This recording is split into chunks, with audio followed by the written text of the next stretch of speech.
American Revolution. American Revolution. Between 1760 and 1800, the American colonists cast off British rule to create a new nation and a radically new form of government based on the idea that citizens have the right to govern themselves. Under the directive of British rule for over a century, colonists began criticizing British control and interference with colonial affairs. This also entailed denying colonists the same rights they believed they shared with any other British subject. The American Revolution would transform a monarchical society, loyal to a king, into a republic. The revolution that unfolded over the course of years popularized certain radical ideals such as the commitment to liberty, equality, government of the people, and the rule of law. These egalitarian ideas inspired a spirit of reform that would continue to influence the evolution of the new republic.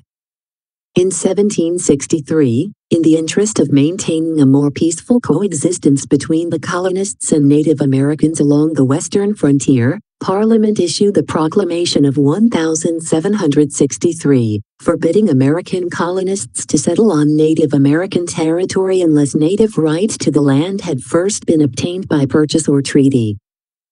This policy, which prohibited settlement in the West, irritated colonists and European newcomers alike who had already begun venturing west in hopes of acquiring wealth and owning land. People during this time understood that owning land was a precursor and a positive step toward obtaining liberty.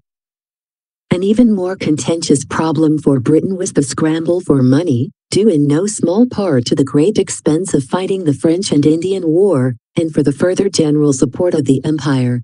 To recover costs of the war, British Prime Minister George Grenville began enforcing a series of initiatives to collect revenue for the British Empire.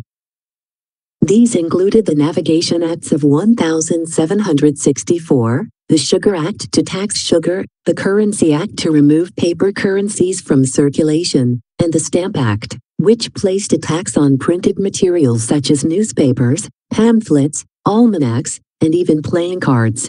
In 1767, Parliament continued to pass acts which levied another series of taxes on lead, paints, and tea.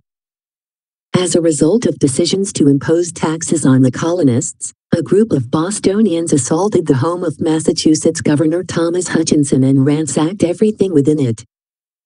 He requested assistance from the British Army, and in 1768, 4,000 redcoats, the popular name for British Army soldiers because of their bright red overcoats, landed in the city to help maintain order. However, on March 5, 1770, another angry mob clashed with several British troops. 5 colonists died, and news of the Boston Massacre quickly spread throughout the colonies. 1. In 1774, delegates from 12 of the 13 colonies met in reaction to the coercive acts. Legislation passed by Parliament intended to restore order in Massachusetts and to punish Bostonians for what is known today as the Boston Tea Party, in which a band of Bostonians boarded British merchant ships in Boston Harbor and threw overboard crates of tea in protest of the Tea Act, British taxation of all tea imported into the colonies. This first meeting of delegates from the colonies becomes known as the First Continental Congress. In 1775, the British attempted to unarm the colonists in the townships of Lexington and Concord. The colonists refused and a fight began between the two opposing forces. The British promptly retreated to Boston. Armed rebellion had begun.